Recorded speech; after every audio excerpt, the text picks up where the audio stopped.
بسم اللہ الرحمن الرحیم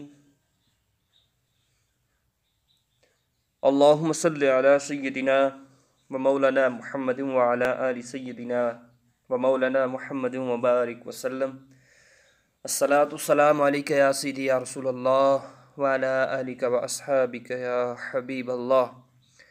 امید کرتا ہوں کہ اللہ کے فضل کرم اور شکر کے ساتھ میرے تمام دوست احباب خیر و عافیت کے ساتھ ہوں گے، اور دعا ہے کہ اللہ عز و جل سب پہ اپنا خاص فضل و کرم نازل فرمائے، سب کو ہر قسم کی ناگہانی آفات و بلیات سے محفوظ فرمائے۔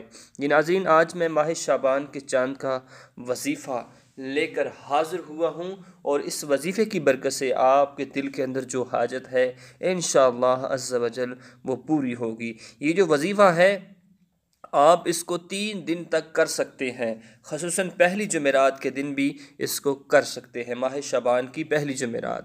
کہ کریم آقا علیہ السلام کا فرمان عالی شان ہے کہ جو شعبان کی پہلی جمعرات اور آخری جمعرات کو روزہ رکھتا ہے، اللہ عز و جل اس پہ بہت ہی زیادہ اپنا خاص فضل و کرم نازل فرماتے ہیں۔ اس ماہ مقدس کو اللہ رب العزت نے بڑی برکتوں اور بڑی نعمتوں کے ساتھ نوازا ہوا ہے۔ کہ کریم آقا علیہ السلام کا ارشاد پاک ہے کہ شعبان میرا مہینہ ہے، اور رجب اللہ کا، اور رمضان میری امت کا ہے۔ شعبان گناہوں کو دور کرنے والا ہے، رمضان بالکل پاک کر دینے والا ہے۔ کہ رسول اللہ صلی اللہ تعالی علیہ وسلم نے فرمایا، رجب اور رمضان کے درمیان شعبان کا مہینہ ہے، لوگ اس کی طرف سے غفلت کرتے ہیں، حالانکہ رب العالمین کے سامنے اس ماہ میں اعمال کی پیشی ہوتی ہے، اور میں پسند کرتا ہوں کہ اپنے اعمال کی پیشی کے وقت میں روزے دار ہوں۔ حضرت انس بن مالک رضی اللہ تعالی عنہ کی روایت ہے کہ حضور اقدس صلی اللہ تعالی علیہ وسلم نے فرمایا، باقی مہینوں پر رجب کی فضیلت ایسی ہے جیسے دوسرے کلاموں پر قرآن مجید کی، اور باقی مہینوں پر شعبان کی فضیلت ایسی ہے جیسی تمام انبیاء پر میری فضیلت۔ جی ناظرین، آپ نے سنا کہ ماہ شعبان حضور صلی اللہ علیہ وسلم کا مہینہ ہے، اور حضور صلی اللہ علیہ وسلم کا پسندیدہ مہینہ ہے۔ شعبان میں رحمت کے 300 دروازے کھول دیے جاتے ہیں، یعنی کہ شعبان کو اتنی برکتیں، اتنی فضیلتیں حاصل ہیں کہ ماہ شعبان کے اندر اکثر حضور صلی اللہ علیہ وسلم کثرت کے ساتھ روزہ رکھا کرتے تھے۔ ماہ شعبان اسلامی سال کا 8واں مہینہ ہے، تو ماہ شعبان کے اندر بندے کے اعمال اللہ رب العزت کی بارگاہ میں پیش کیے جاتے ہیں۔ حضور صلی اللہ علیہ وسلم نے فرمایا کہ کثرت کے ساتھ اس ماہ مقدس میں عبادت کیا کرے۔ کہ ماہ شعبان کا چاند جب صحابہ اکرام رضی اللہ تعالی عنہما دیکھ لیتے تھے تو کثرت کے ساتھ عبادت کرنا شروع کر دیتے تھے۔ تو آج میں آپ کو ماہ شعبان کے وظیفے کا، ماہ شعبان کے چاند کا وظیفہ، یعنی کہ آپ نے پہلی جمعرات تک آپ اس وظیفے کو کر سکتے ہیں، ماہ شعبان کی پہلی جمعرات تک چاند کو دیکھ کر اس وظیفے کو آپ کر سکتے ہیں۔ تو آپ نے ضرور اس وظیفے کو کرنا ہے کہ اس وظیفے کی برکت سے اللہ رب العزت آپ کی ہر پریشانی، ہر مصیبت، ہر تکلیف کو دور فرما دیں گے انشاءاللہ عز و جل۔ آپ کے اندر جو خلوص ہوگا، جو بھی نیت ہوگی، انشاءاللہ آپ اپنے ہاتھوں کو اٹھا کر دعا کریں گے کہ اللہ رب العزت آپ کے دعا کرنے کی بدولت اللہ رب العزت آپ کی تمام پریشانیوں کو دور فرما دیں گے۔ تو ماہ شعبان بہت ہی برکتوں اور عظمتوں والا مہینہ ہے، کہ کریم آقا علیہ السلام کا مہینہ ہے، تو ہمیں چاہیے کہ اس ماہ مقدس کے اندر کثرت کے ساتھ عبادت کریں اور اس کے روزے رکھیں۔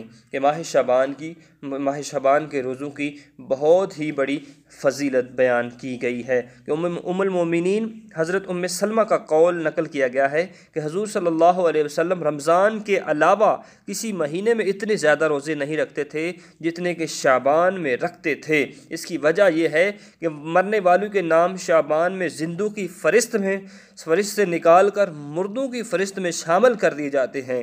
آدمی سفر کرتا ہے حالانکہ اس کا نام مرنے والوں میں لکھا جا چکا ہوتا ہے۔ یہی وجہ ہے کہ حضور صلی اللہ علیہ وسلم ماہ شعبان میں کثرت کے ساتھ روزے رکھا کرتے تھے۔ کہ ناظرین سوچنے کی بات ہے کہ انسان پھرتا ہے، چلتا ہے، کھاتا ہے، پیتا ہے، لیکن اس کا نام حضور صلی اللہ تعالیٰ علیہ وسلم نے فرمایا کہ مردوں کی فہرست میں لکھا جا چکا ہوتا ہے۔ تو آپ نے اس وظیفے کو ضرور کرنا ہے۔ آئیے اب اس وظیفے کی جانب چلتے ہیں۔ اگر آپ نے ہمارے چینل کو سبسکرائب نہیں کیا تو سبسکرائب کر لیجئے تاکہ ہماری ہر آنے والی نئی ویڈیو کو آپ دیکھ سکیں۔ ماہ شعبان کا بالکل بہت ہی چھوٹا سا وظیفہ ہے کہ آپ نے چاند کو دیکھ کر پہلی، دوسری اور تیسری تاریخ تک، اگر آپ نے چاند کو پہلی دن نہیں کر سکتے تو دوسرے دن کریں، دوسرے دن نہیں کر سکتے تو تیسرے دن لازمی کریں، یا پھر پہلی جمعرات کو آپ نے ضرور اس وظیفے کو کرنا ہے۔ وظیفہ بالکل چھوٹا سا ہے کہ جس کو کرنے سے اللہ رب العزت آپ پہ بہت ہی اپنا خاص فضل و کرم نازل فرمائیں گے۔ آپ نے یہ وظیفہ مغرب کے بعد کرنا ہے۔ مغرب کے بعد نماز مغرب ادا کر کے آپ نے بیٹھ جانا ہے اور آپ نے 21 مرتبہ درود ابراہیمی کو پڑھنا ہے۔ جب آپ 21 مرتبہ درود ابراہیمی کو پڑھیں گے تو اس کے بعد آپ نے 313 مرتبہ عہد نامہ لا الہ الا انت سبحانک انی کنت من الظالمین، لا الہ الا انت سبحانک انی کنت من الظالمین 313 مرتبہ پڑھ لینے کے بعد پھر آپ نے 21 مرتبہ درود ابراہیمی کو پڑھنا ہے۔ یقیناً یہ 10-15 منٹ کا وظیفہ ہے، اس کو آپ نے ضرور کرنا ہے۔ تو یہ وظیفہ کر لینے کے بعد اللہ رب العزت کے حضور آپ نے دعا کرنی ہے۔ جو بھی حاجت ہے آپ نے اللہ کے حضور پیش کر کے اس دعا کرنی ہے، انشاءاللہ عز و جل آپ کی حاجت کو پورا کر دیا جائے گا اس وظیفے کی برکت سے، اور پورا مہینہ آپ کے گھر میں خیر و برکت رہے گی۔ اگر ہو سکے تو چاند کو دیکھ کر سورہ ملک کی تلاوت فرما لیجئے کہ تلاوت کی برکت سے 30 آیات کی تلاوت اور 30 دن آپ کے خیر و عافیت کے ساتھ گزریں گے۔ ناظرین یہ بہت ہی مجرب اور آزمودہ عمل ہے، اس وظیفے کو آپ نے ضرور کرنا ہے۔ لا الہ الا انت سبحانک انی کنت من الظالمین، کہ اللہ رب العزت اس کی برکت سے ہم سب پہ اپنا خاص فضل و کرم نازل فرمائے۔ آمین۔ وآخر دعوایا ان الحمد للہ رب العالمین۔